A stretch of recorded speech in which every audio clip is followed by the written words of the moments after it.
Faut-il s'attendre à une déferlante des défaillances d'entreprises? Rien qu'au mois de mars, les défaillances d'entreprises ont augmenté de 155% par rapport au même mois de l'an dernier. On en parle avec vous, Laure Lavorel. Bonjour, vous êtes présidente du Cercle Montesquieu. Le Cercle Montesquieu, c'est l'association des directeurs juridiques français. Est-ce que vous commencez à percevoir ce point de bascule?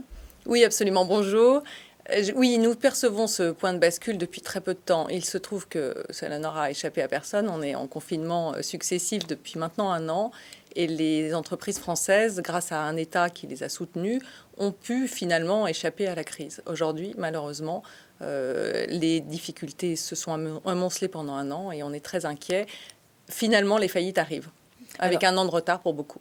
Et vous avez mis donc en place une instance temporaire pour aider les entreprises, les PME essentiellement, c'est la tierce conciliation. Alors, qu'est-ce que c'est ? Alors la tierce conciliation, c'est d'abord une histoire d'hommes et de femmes, c'est une belle aventure.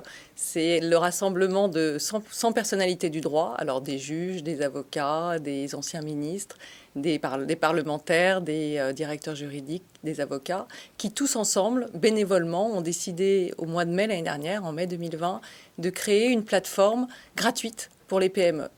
En se disant que les PME allaient rencontrer des situations extrêmement difficiles parce que beaucoup d'entre elles, soit n'allaient plus être en mesure de payer leurs fournisseurs, soit n'allaient plus être en mesure de fournir les services pour lesquels elles étaient engagées. Donc des conseils gratuits qui sont donnés aux PME, aux entreprises, aux chefs d'entreprise qui vous appellent. Alors plus que des conseils, mais des conseils, accompagnement juridique ? Voilà, mais un accompagnement vers une solution. C'est-à-dire que chaque fois qu'une entreprise se retrouve dans une situation où elle ne peut plus honorer ses engagements, l'un de nos tiers conciliateurs, l'un des 100 tiers conciliateurs de cette plateforme, leur propose un accompagnement gratuit pendant, en général, une durée d'un mois. Alors, si le problème est complexe, qu'est-ce que vous faites? Est-ce que vous les orientez vers des professionnels du droit ou du chiffre? Alors absolument, parce qu'il ne s'agit pas de remplacer une juridiction. Nous ne sommes pas le tribunal de commerce, même si nous avons des juges au sein de nos équipes. Nous ne sommes pas non plus des médiateurs. Nous sommes là comme un hôpital de campagne.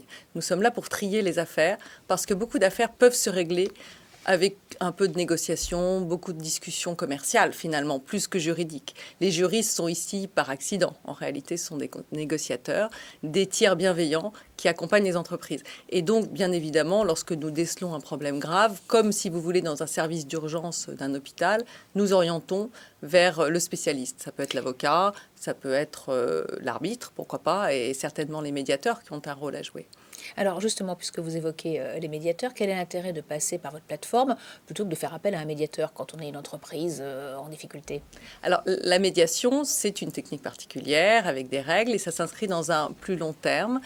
Alors que la tierce conciliation, il n'y a pas de protocole particulier. Encore une fois, c'est de la négociation. Et puis, nous estimons que nous sommes à même de régler les problèmes en un mois, alors qu'une médiation va probablement coûter du temps et de l'argent d'ailleurs, puisque nos services sont complètement gratuits. Est-ce que vous pensez qu'avec la crise du Covid, votre service, votre plateforme est amenée à se pérenniser ?